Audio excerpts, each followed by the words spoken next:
Hello and welcome back to the Yoga Well podcast. I'm Chase Bossart, Executive Director of the Yoga Well Institute, longtime student of Mr. TKV Deshikachar.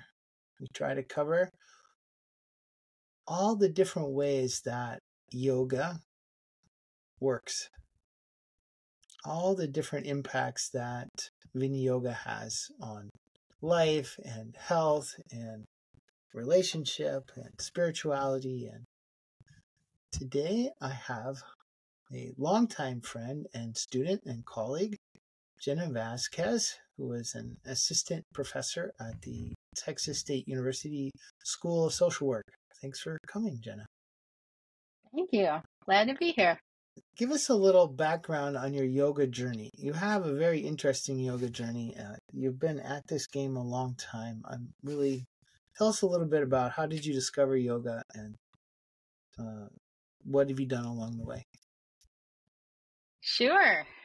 So when I was in undergrad, I was living in Chicagoland, where I'm from, and I took a yoga class at my university where I was getting my bachelor's degree. And I graduated in 1998. So yeah, this was sometime around 96 to 98. And I really, really fell in love with this yoga. I just thought this is something different from anything I've ever done before. And now when I was in high school, I used to listen to meditation cassette tapes on my headphones, my Walkman, and, lay on the floor and practice these guided meditations. And I really enjoyed that. I found that to be just so completely transformative for me. I think they were Stephen Halpern, these old Sounds True cassettes. And, we had some things that would go on from time to time at the Theosophical Society, which the International Center was right there next to where I grew up, that I got some early exposure there. But really, when I took my first actual class, it blew my mind. And so I graduated in 1998. The first thing I did was I moved down to the city, and I ended up around the corner from the Temple of Kriya Yoga, where I enrolled at yoga teacher training. So this was in 99. It was a year-long program. And I was studying with Sri Goswami Kriyananda, and his Param Guru was Yogananda. And I loved what he taught. I mean, he taught the sutras, he taught the Gita, he did a meditation every Sunday. And I used to take my son, who was about 4 or 5 at the time. I used to drag him with me over to the temple every weekend. And it was just a really transformative experience for me. And so, I just did the deep dive, and I was really involved with that lineage and with that practice and that study until the time came where I ended up moving to Austin. So this was in 2010, and up till then, even despite having I got my teacher training, and I was just teaching yoga. I was teaching yoga at the Bali Total Fitness. I was teaching yoga at the tennis club. I was teaching yoga at the community rec center, all around the suburbs. I was teaching yoga at some of the businesses downtown that would provide yoga classes for their staff after work. Wherever I could teach, I would teach. I wasn't picky. Fitness formula clubs, I would teach everywhere. And I even had some private students that would hire me to come over and just teach a class to a couple of people, like them and their coworker, at their house after work. I did as much yoga teaching as I could, because I wanted everyone to have the opportunity to feel the way I felt when I did yoga, or their version of that. Right. And while I was in graduate school, or while I was in my yoga teacher training, I met a bunch of people who were therapists, psychotherapists. And I was like, wow, that sounds like a really nice way to help people through the yoga that I'm doing, but also on a one-to-one basis. And at that time, I didn't know of Yoga Well Institute yoga therapy training, right? This was a long time ago. Right. Where I was, Right. we didn't have anything like that provided this model of this one-to-one bringing yoga to people. So the Right. way I could conceptualize it at that time was combine the yoga with the psychotherapy. So then I could Yep. still bring in the yoga that I knew with having the credentials at the time to meet with people one-to-one. And Yeah. It's a great model, and it's something that a lot of people actually follow, because to have the Western licensure is so useful. It's so useful. Yeah. And while I was in getting my master's, my professor, he told me, I know you do yoga, because I would talk about it like to anyone who would listen. He said, I know you do yoga. You know, I think the patients in my program would really benefit from yoga. And he worked at a day treatment center for doctors and medical professionals who were in addiction recovery. And up till then, like, I really, hadn't really considered doing anything with addiction recovery or anything specifically, but I thought, why not? This is a great opportunity. So I went to work at the professionals program, Resurrection Behavioral Health, and I started teaching yoga twice a week. That was what I did. I went there and I did yoga in a group setting, and I saw some folks for a few weeks while they were there in the day treatment program, and then they would leave and go back to wherever they were from. But I had a couple of patients who lived in the Chicagoland area, and they came for years to that Saturday class. And when I finally left to go to Austin in 2020, like, I had some very heartfelt conversations. Like, this is the first time I ever felt like I could relax in my body. Like, I didn't even know how to relax before I found yoga, and how this practice changed their lives. Like, when they came into the program, their wives were about to leave them. They were about to get the medical version of disbarred. And, it was a bad place that they started out in. And through this yoga, they really credited it being able to help them maintain their sobriety. Despite having to go back to all that stress and their job and the pressures that, kind of got them there in the first place. So I was like, this is real meaningful to me. This is such an important point, with a disease like addiction. It's, there's so many behavioral things, and there's so much about being that one can intellectually understand all the things that are being said. One can intellectually understand all the things that are being put at risk, et cetera, et cetera. And yet, like, what has to happen is a behavioral change, and behaviors have function, right? Yeah. We do things because of the way that it impacts us or what it gives us. And if we're trying to, addiction has such a, there's something that we're doing that makes us feel some way. And if we don't replace that, right, if we don't have some way of changing how we feel in some other way, then it's incredibly more difficult to actually stay sober and whatnot. Yeah. So interesting. Yeah. And I really connected with that first job. I was there 7 years. So it was a big part of it's really like my first professional experience in this arena of therapeutic work and yoga. And it really meant a lot to me, made a big impression on me. So then I moved down to Texas, to Austin, and that was in 2010. And, I tried to stay in touch with everything happening at the temple, it's really hard. It's about 1,200 miles away. So, they were doing some baby stuff remotely at the time, but not much. You can't really, Yeah. it's Yeah. not like it is now where you can get Yeah. every class and it's right Yeah. there. The pandemic put everybody online in such a major way. It's like, okay, everybody go online now.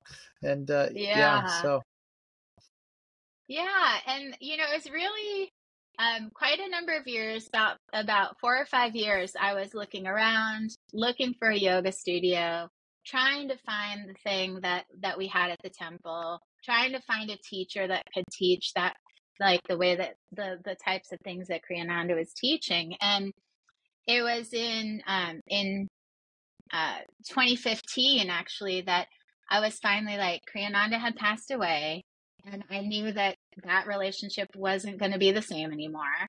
And I was really like, okay, I'm ready to find a teacher. Like, I'm ready. And so I had looked at every yoga school, everything they were doing down here. And I finally found Yoga, and I was like, okay, this is the best of what's available. It's not what I'm looking for, but it's the best of what was available at the time. And so I signed up, and I was like, okay, I'm going to do the yoga therapy training. And the summer of 2015, I took this little class called Distilling the Teaching of Yoga, Lessons of the Sutra from Patanjali's, and I met you. And I sat there like, wow, okay, this is my teacher. Like, I found him. Yes. And I'm sure I was just like one of like 50 people in a classroom, but it made a profound impact on the rest of my life since then. Yoga was a 500-pound gorilla in the yoga world in Austin. I think they had 4 studios, maybe more. They had multiple teacher trainings, different styles of teacher trainings. They had a bazillion classes, etc., like that. And my wife Elizabeth was born in Austin, and we got married in 2009, and I was away 2 or 3 weekends a month, pretty much every month. Maybe not December, but pretty much. And I kept trying to get her to travel with me, and she just was not. She's like, I don't know anybody there. I'm gonna go. We're gonna be at like somebody's house. I don't know. I'm not going with you. And she said, if you get gigs in Austin, then I would be happy. Then I'll go, because her mom's still living in Austin, and we had but she had a place to stay, and all of her high school friends, and blah blah blah. So, long story short, we there was the one of the people who was, I contacted Yoga, and we went there as a trip, and I met some of the people there, and one of the people who was responsible for booking teachers, Lori, she was a student of Gary Kraft's and had gone through the American Viniyoga Institute's ABI's training. And so when she heard about my background and whatnot, she's very interested, and she came to a workshop that I did in Dallas to check me out, and there was like 6 people at the weekend workshop for the Dallas. I was like, oh God, they're never gonna bring me. I just don't bring in people, etc. But she liked the content, and she was not worried about getting people in the room. That's one thing that yoga could do, is they put butts in seats. Mm-hmm. And so that Yoga was, I'm so grateful to Yoga. Not only were they really an interesting yoga community, I mean, it was really full of sincere and diligent students of yoga, people who really, yoga was their path.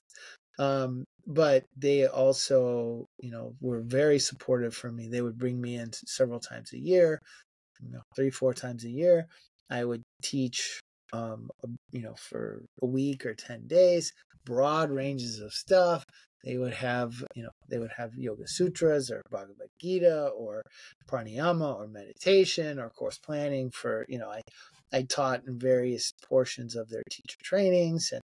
And as part of that, I really met people who are really sincerely deep students, and like you, Jenna. And it has been, yoga kind of had a big fiery dramatic demise, or it all sort of imploded in a short period of time, which is really too bad, because it was an amazing resource for the community and whatnot. But still, to this day, I have, we just were in Austin not that long ago, and we had a potluck with a bunch of people who all got together, who have been long time students, etc. Met you. You came, your husband and kids came, all that. I really am grateful to yoga. Me too. So much. Right. Yeah. So you got this. There I was, distilling the teachings of. I remember that series. In fact, we did it a whole bunch of different times in different ways and whatnot. Viniyoga. Was there a transition? Is it the same? Is it different? What? Tell me what happened after you got introduced to me. Yeah. So I think there are a lot of qualities that are the same, that I think helped me in the transition from studying at the Temple of Kriya Yoga into Viniyoga. One of them is the humor. Like my old teacher and you also both use humor, and to discuss topics with a lot of reverence. And I think that was kind of one of the things that made me feel very comfortable, is this, like, we're taking these topics very seriously, and these teachings are deeply meaningful and profound, and we have so much gratitude to the lineage. Like, that was the same. And we're capable of infusing some humor and levity into the teaching. And that just felt so familiar to me. And I've never found it before, and I haven't found it since. And it's just something that I felt like, well, this just is a thread. It's like a thread that's running through my experience of yoga. Because I knew in that very first class I took that this asana is part of the teaching, but it's so much deeper. It goes so far beyond just the ways we can move our bodies on a plastic rectangle, right? Like there's so much more than that to this. And I think very early on I was exposed to that at the temple. And then I really love the way that you would talk about the text, like the Yoga Sutras. You would take us, I think I studied every single chapter with you at least one time. Yes. I did the Bhagavad Gita. Sure of it. Yes. We did the Hatha Yoga Pradipika. We did the Yoga Rahasya. And the Ramayana. At least those are the ones I can think of that I've gone through with you. And these are, you bring those teachings alive and you make it relatable to what's happening in real life. And that, I think, is how it's like a vehicle for being able to help our clients too, through applying the teachings into real world. Like, what are the principles? What is our role? These are the same questions my clients have every night I talk to them, their answers are there. Yeah. As you're saying this, thank you. It's such a nice compliment. I just want to shine it back to Mr. Deshikachar, because he was such a light fellow. And at the same time, there was so much gravitas there.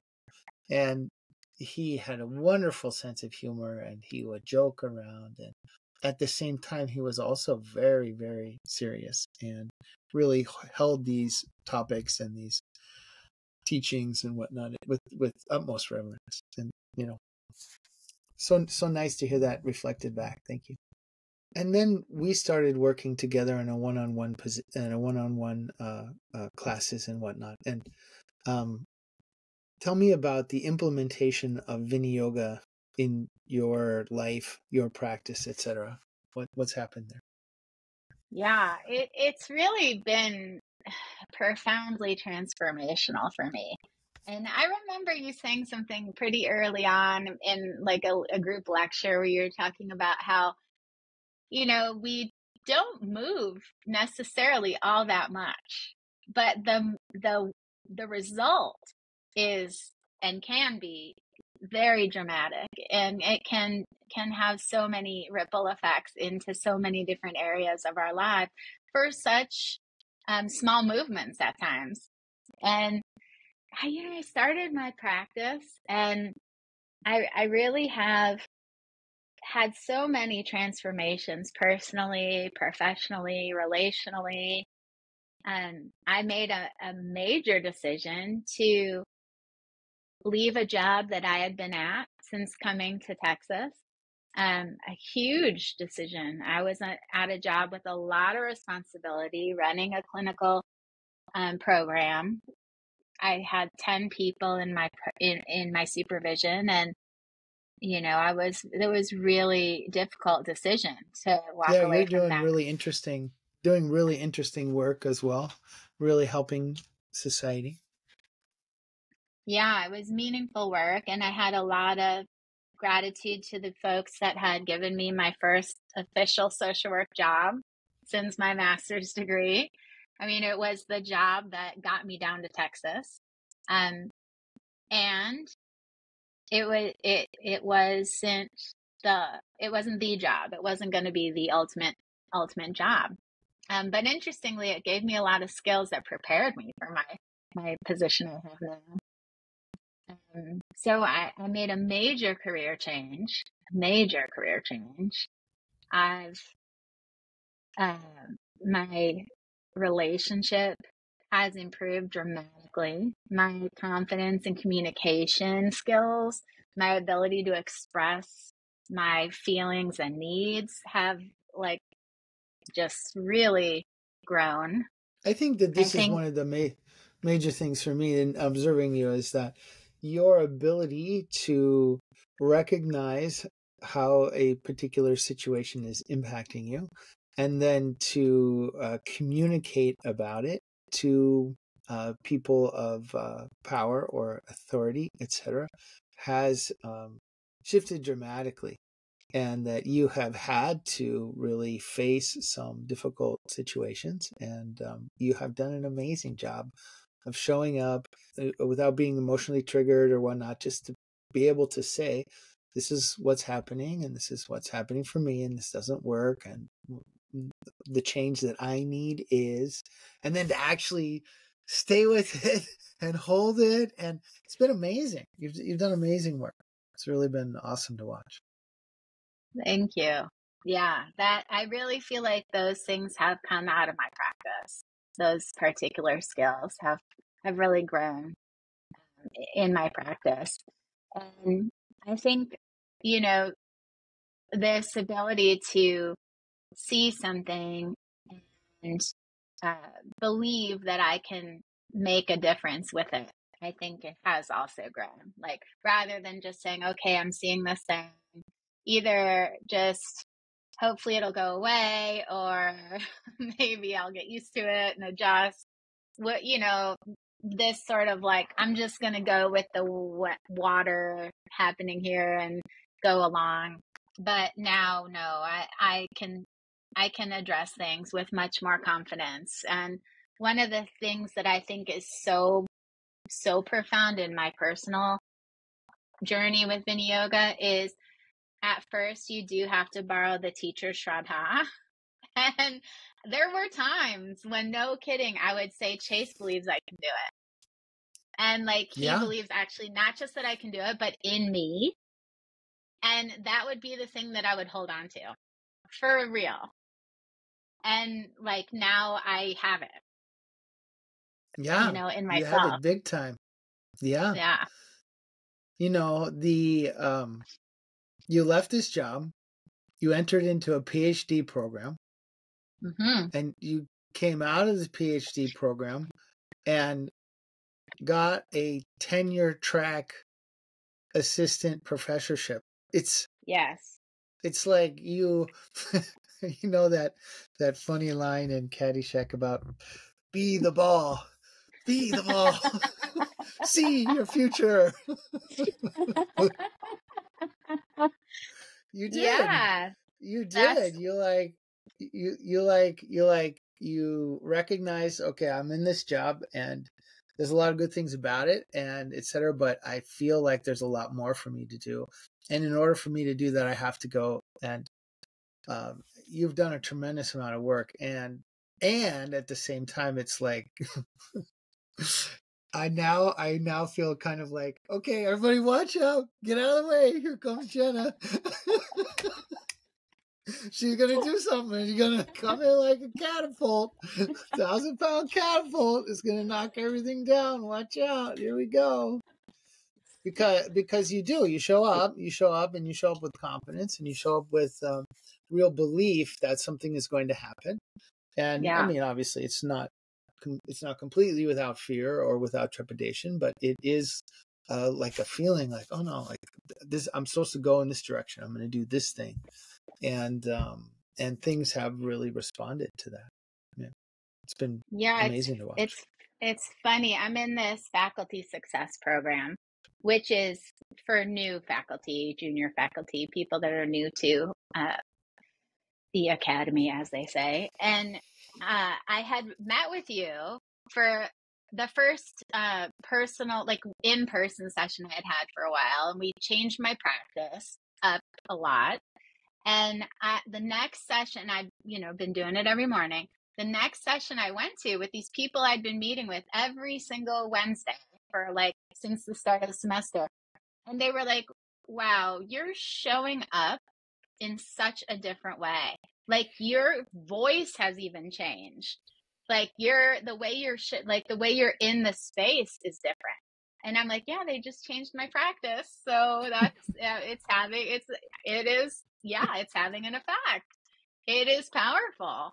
And it's powerful in the way that you show up in a room and this is a virtual room, the way you show up, like in every way. It's so powerful. So many things have opened up and shifted for me since this practice in every single domain. Yeah, stunning. I mean that's the thing that what Mr. Deshagachar passed down. It has amazing power. It's subtle. It's subtle. Like you're saying earlier about this comment about, well, we don't move much, but what we do has enormous impact. And it's true. I always laugh. I'm not currently teaching a group asana class, but I did for years. And you see the people who are there week after week or who've been coming for a while, they move slowly. And then you get new people who come and they're moving so fast.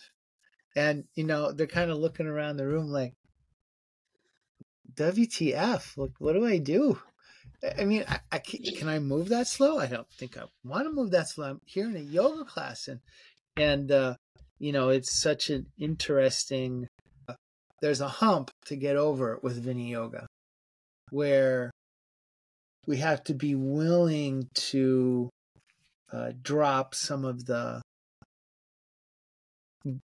ideals or preconceived notions that we have about what is yoga and what is exercise and what is healthy and all of those things. But if somebody can do that and they drop in and they find this, what's at the core of the connection between breathing and movement and attention, it drops us into a place that's really deep inside us. And if we're operating from there, things are so different. It's very interesting.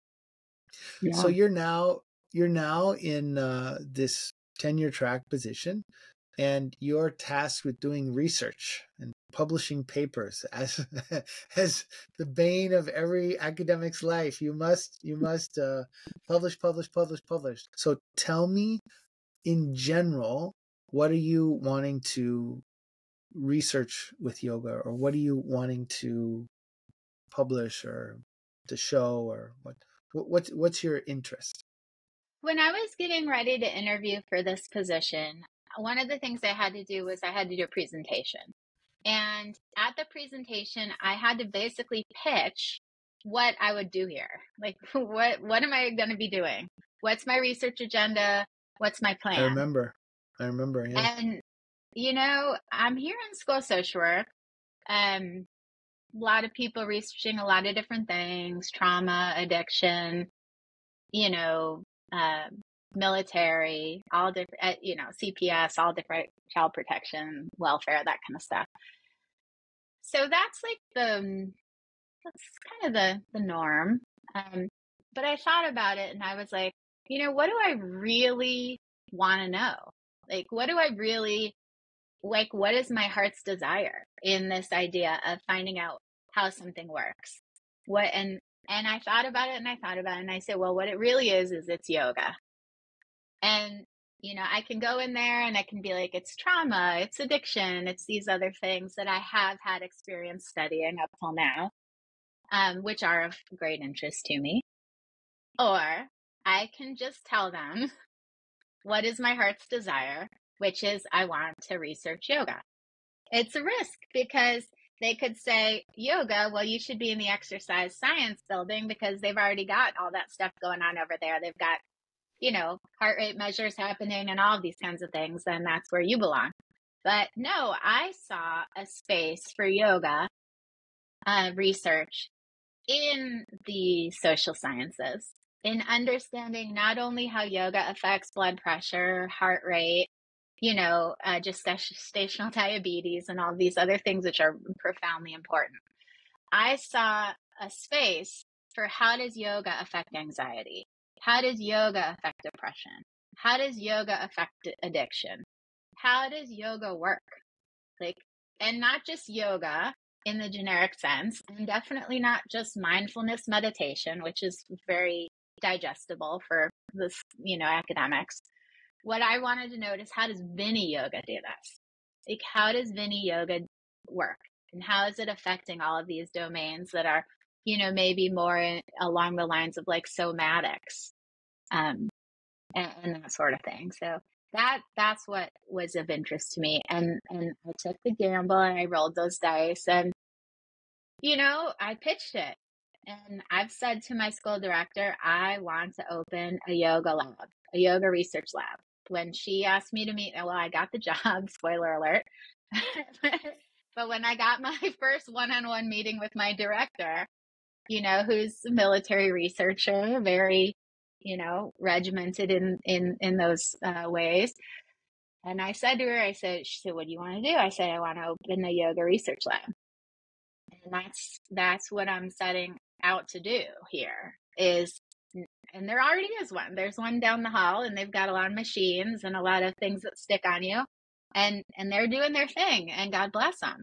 And they're doing good work. And I want to have a yoga research lab in the social sciences. And I think we fit right here. I just want to say that it's such a yoga story, right? Because the temptation will be to look at the outcome and be like, what is the most likely action to get me the outcome I want, which is to be to get this tenure track job. And instead of looking at the outcome, you're looking at the process and you're saying, well, what do I want to do?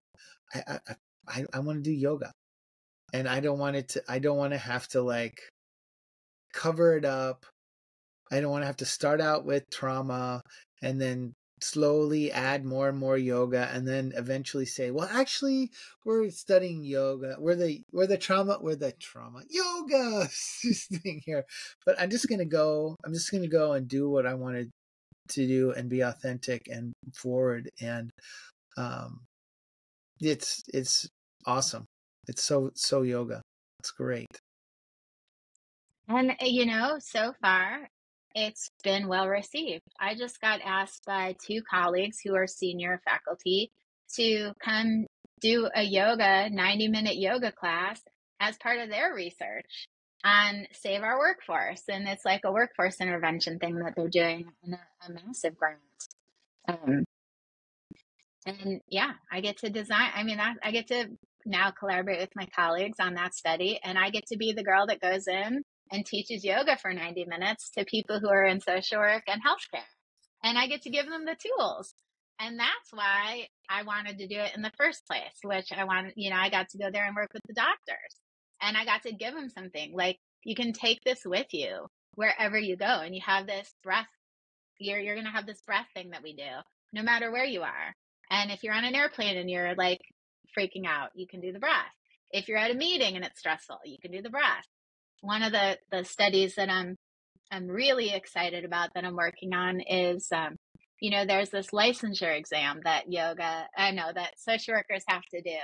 And it's intense. It's 4 hours. And in order to be a social worker, you have to have a license. And so if you don't pass this exam, you can't even call yourself a social worker. And that's after a bachelor's, a master's, a PhD, whatever. You can't even be a social worker without this license, and you definitely can't practice.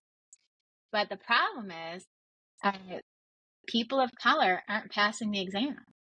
And there is, even among our students, we're a Hispanic serving institution, meaning we have more than 25% Hispanic identifying students.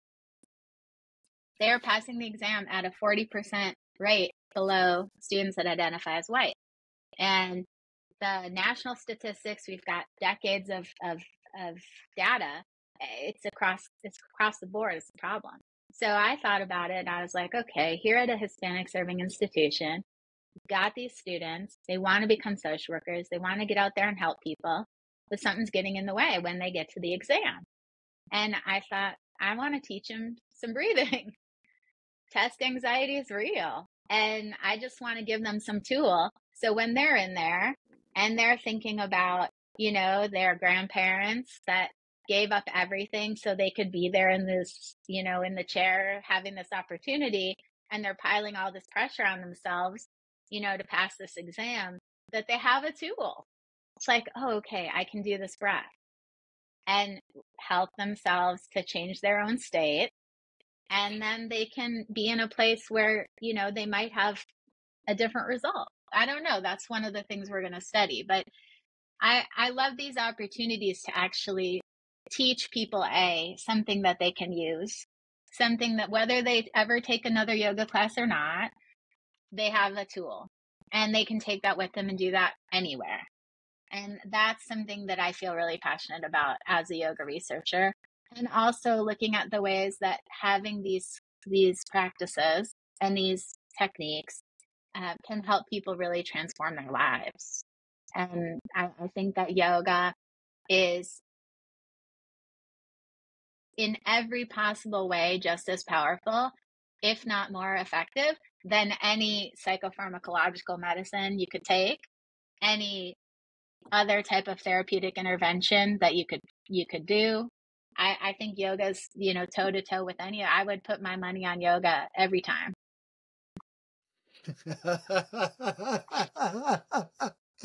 Putting your life where your mouth is and going to do the research. I love it. It's so great.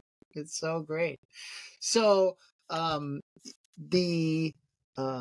this research that you're talking about for the test, what's the structure of the research and what will you essentially be teaching? We're going to put together, so I've applied for some grant funding for this because I want to be able to help the students by being able to make this sustainable. Like, I don't want this to be a one-time thing. I want to have multi-year data if that's possible. We built in at least 2 rounds. We're also able to show what the pass rates were before the intervention. So folks like a control group that doesn't have the intervention. But we're going to give them a 4-hour test prep course is what we designed. And my 90 minutes is going to be a yoga practice. And I'm going to take them all through it. And it's going to be online because we want to accommodate all students. A lot of our students live not in the area. So this is an online practice. And I'm going to teach them some skills to reduce test anxiety. So things that they can do when they're actually there in the chair. And also something that they can do every morning while they're getting ready for the test. So they can learn some techniques to change their state before they sit down and study for the test. And then they'll have those techniques to do in the morning of the test so that they can change their state before they go in to take the test. And then when they get, maybe they come across a test question that's stressing them out and they're like, I don't know this, I'm going to fail. Yeah. They're going to have something that they can do right there. So they'll have something that they can do in the morning in the home, in the privacy of their own home, that's got some movement combined with breath and this kind of thing, a visualization, meditation on an object so they can direct their mind. And I think just even that ability to have some practice of learning how to direct their mind in a chosen direction on a meditation object, that can transfer, I believe, and we'll find out. Can those skills transfer to being able to direct my mind in a 4-hour exam after I'm having test fatigue or after my anxiety is up or whatever it is? You're also doing a study right now on Viniyoga itself. Tell me a little bit about that research program. Yeah, this is kind of my passion project. I really think that in order to show up in this space, I need to have everyone have a baseline understanding of something about Viniyoga. So, it's great. We're going to show Viniyoga can do this or that or the other, but let's start off with how does Viniyoga work? That's kind of where my head went. Let's start with the fundamentals. And I'm looking at it like building blocks. When I see yoga research, what I see is that the description of the actual what's being offered is so vague.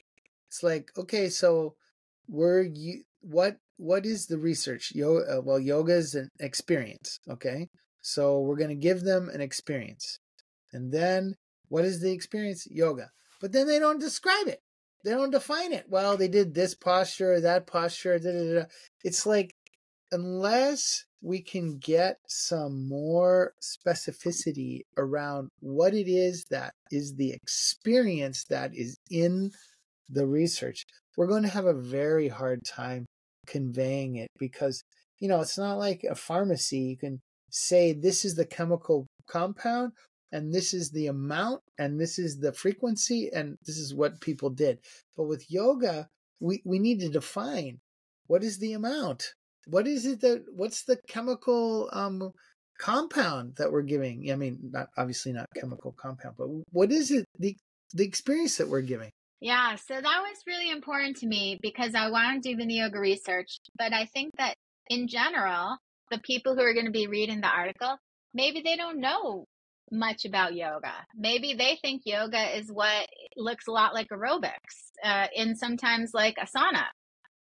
And I wanted to show people, what are we talking about here? Let's get on the same page with the definition of what is Viniyoga. And the first thing that I wanted to try to explain is, how does Viniyoga work? And one of the things that I think that would be most accessible to a wider audience of people that consume this type of research is talking about state change. Because in psychotherapy world, we have state change also. So we might get our clients to go from feeling anxiety to being able to tolerate flying on a plane, example. We might have clients that go from feeling depressed and unable to get out of bed and do the dishes to doing the dishes. So we're helping people to change their state all the time in psychotherapy. And yoga, this is our bread and butter in yoga. So I wanted to show, how does yoga do it? Because I felt like that was a conversation that people could relate to, and it would be a good introductory topic. So I decided that I wanted to focus on this, and I am interviewing people. I'm doing one-to-one interviews, and so far I've talked to 10 people, and I've asked them about how Viniyoga works and how Viniyoga changes the state, and got some examples on, tell me about some clients you've worked with where you've experienced this, and really got an understanding of what does the yoga therapist do, what does the client do, what's important what's the role, what's someone's role in all of this, and really getting some great information on how Viniyoga helps to change someone's state. I think the state thing is so important, and we just don't really have a common concept like that in our culture, where we have rain, we have snow, we have hail, we have sleet, we have fog, clouds, we have all of these different words for water in the sky, but we don't really think about, well, when I'm agitated, then I behave this way, and when I'm calm, we don't think of that as a state, and that if you actually change my state, then my behavior is different, and my perception is different, and actually what I think and how I think about it is all different. And to actually get that as a concept out, I think is so important, because what is yoga doing? Well, yoga as an experience is changing the state, is changing the function of the person's system. Very interesting. What are you finding? Well, it's very early. We haven't really done data analysis yet. Okay. I am finding a lot about the tools that people are using to help clients change their state. I am finding a lot of information about proof of state change, like a lot of examples of state change. And I'm still going to do the data analysis, and then I'll really have the results. But I have at least one more interview pending.